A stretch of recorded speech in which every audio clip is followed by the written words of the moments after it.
Hi friends, అందరూ ఎలా ఉన్నారు? నేనైతే చాలా బాగున్నాను. ఈరోజు వీడియో వచ్చేసి బ్లౌజ్ని ఏ విధంగా కట్ చేయాలో చూపించబోతున్నాను. ముందుగా బ్లౌజు బ్యాక్ పార్ట్ని అయితే మనం కట్ చేసుకోవాల్సి ఉంటుంది.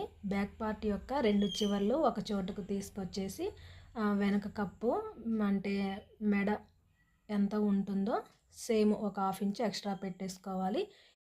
బ్యాక్ పార్ట్ రెండు చివర్లు ఒక చోటుకు తీసుకొచ్చి సేమ్ దాని ప్రకారం పెట్టేసి మనకి ఖర్చు కోసం ఎక్స్ట్రా ఒక హాఫ్ ఇంచ్ అయితే పెట్టేసుకోవాలి. అలాగే బ్లౌజు సైడ్ మొత్తం కూడా బారు ఆది బ్లౌజ్ ప్రకారమే పెట్టుకోవాలి. ఇప్పుడు ఆది బ్లౌజు పొడవు మొత్తం ఎంత ఉందో చెక్ చేసుకుందాం. టేపు తీసుకొని షోల్డర్స్ దగ్గర నుంచి నడుం పట్టి వరకు చెక్ చేసుకోవాలి. నాకు 17 ఇంచులు అయితే వచ్చింది. 17 ఇంచులు కాబట్టి ఒక పావించు ఎక్స్ట్రా పెట్టేసుకొని 17.5తో పెట్టేసుకుందాం. నెక్ 2 ఇంచులు అయితే మార్కింగ్ చేసేసుకోవాలి. అలాగే నెక్ పైన కూడా 2 ఇంచులతో మార్కింగ్ చేసుకుందాము. షోల్డర్ ఆది బ్లౌజ్ యొక్క షోల్డర్ ఎంత ఉందో ఒకసారి చెక్ చేసుకోవాలి. 4 ఇంచులు అయితే వచ్చింది. అలాగే ఆర్మ్ లూజ్ వచ్చేసి మనం బ్లౌజ్ తోటే ఒకసారి చెక్ చేసుకుందాం. షోల్డర్స్ దగ్గర ఖర్చు ఉంటుంది కదా, ఆ ఖర్చుతో కలిపి అయితే మనం చెక్ చేసుకోవాలి. 6 ఇంచులు అయితే వచ్చింది. ఇప్పుడు మనకి 4 ఇంచుల షోల్డర్ వచ్చింది కదా, 4 ఇంచులతో మార్కింగ్ చేసేసుకుందాం. అలాగే మనకి ఎదురుగా ఉన్న మొత్తం బ్లౌజ్ పొడవు కూడా ఒకసారి చెక్ చేసుకొని అక్కడ కూడా 6 ఇంచులు మార్కింగ్ అయితే పెట్టుకోవాలి. అలాగే ఆర్మ్ లూజ్ కూడా 6 పెట్టుకోవాలి. మనం నెక్ షోల్డరు కలిపి ఎంతైతే పెట్టామో సేమ్ అంతే మార్కింగ్తోనైతే ఉండాలి.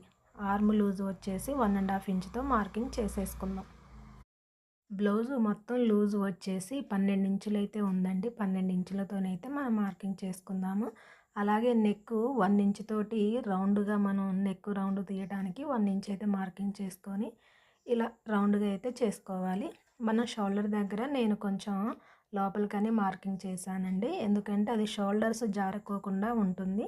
మనకి రౌండ్ కావాలి అనుకుంటే మనం 1 ఇంచ్ మార్క్ పెట్టాం కదా, అక్కడ మనం రౌండ్గా తీసుకుంటే నెక్ అనేది చాలా రౌండ్గా ఉంటుంది.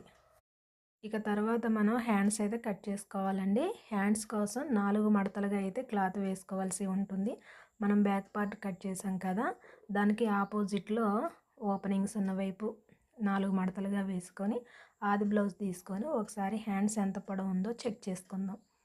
షోల్డర్స్ దగ్గర ఖర్చు ఉంటుంది కదా, ఆ ఖర్చు వరకు అయితే మార్కింగ్ చేసుకోవాలి.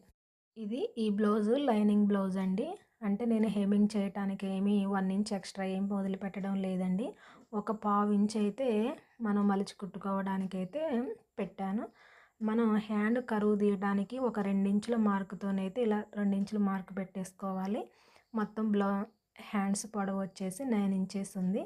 9 ఇంచెస్తో మార్కింగ్ చేసి హ్యాండ్స్ డౌన్ 3.5 ఇంచులతోటి డౌన్ చేయాలండి.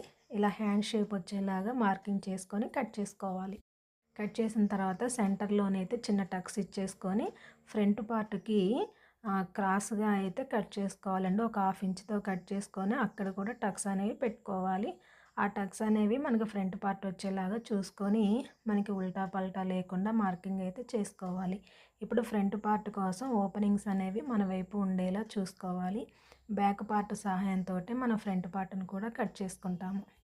ఫ్రంట్ పార్ట్ కట్ చేసేటప్పుడు జాయింట్స్ ఏమి పడుకోకుండా 1కి 2 సార్లు చెక్ చేసుకొని అయితే మనం మార్కింగ్ చేసుకోవాల్సి ఉంటుందండి. క్లాత్ సరిపోతుందా లేదా చూసుకోవాలి. సేమ్ నెక్ కాకుండా మిగిలిన పార్ట్ మొత్తం కూడా బ్యాక్ సైడ్ పార్ట్ లాగానే ఫస్ట్ అయితే మార్కింగ్ చేసేసుకొని దాన్ని తీసి పక్కన పెట్టేసుకుందాం. ఇప్పుడు ఆది బ్లౌజ్ తీసుకొని ఉక్సుల పట్టీ ఉంటుంది కదా ఫ్రంట్ పార్ట్, ఉక్సుల పట్టీతోటి మనమైతే ఫ్రంట్ పార్ట్ని మార్కింగ్ చేసుకోవాల్సి ఉంటుంది. ఉక్సుల పట్టీతో ఒక హాఫ్ ఇంచ్ ఎక్స్ట్రా పెట్టేసుకొని ఇలా రౌండ్గా గీసేసుకోవాలి. షేప్ బెల్ట్ దగ్గర కూడా సేమ్ ఆది బ్లౌజ్ ప్రకారమే చేసుకోవాలి. ఫ్రంట్ పార్ట్కి ఒక హాఫ్ ఇంచు లో చంక అనేది తీసుకునేలాగా మార్కింగ్ చేసుకొని ఈ విధంగా వీడియోలో చూపిస్తున్నట్టుగా కట్ చేసుకోవాలి. వీడియోలో పోస్ట్ చేయటం కొంచెం లేట్ అయిందండి. ఇక నుంచి డైలీ వీడియోస్ అయితే పోస్ట్ చేస్తాను. మన ఛానల్ని సబ్స్క్రైబ్ చేయండి. అలాగే పక్కనే ఉన్న బెల్ బటన్ని ప్రెస్ చేయండి. నేను వీడియో పోస్ట్ చేయగానే మీకు నోటిఫికేషన్ రూపంలో వస్తుంది. ఇప్పుడు ఆది బ్లౌజ్ తీసుకొని ఫ్రంట్ పార్ట్ యొక్క ఉక్సుల వైపు ఉండే నెక్నైతే ఒకసారి చెక్ చేసుకుందాము. నెక్ అయితే సరిపోయిందండి. ఉక్సుల పట్టీ వైపు ఇక్కడ కొంచెం క్రాస్గా ఉంది కదా, అది కట్ చేసుకొని షేప్ బెల్ట్ వైపు వేసుకునే చోట ఇలా రౌండ్గా క్రాస్ వచ్చేలాగా కట్ చేసుకొని 3 వైపులు కూడా టక్స్ అయితే ఇలా ఇచ్చుకోవాలి. మనకి ఉల్టా పల్టా తెలియడం కోసం మార్కింగ్ అయితే చేసుకోవాలి. ఇది ఫ్రెండ్స్ ఇవాల్టి వీడియో. మరొక వీడియోతో మళ్ళీ కలుస్తాను. బాయ్.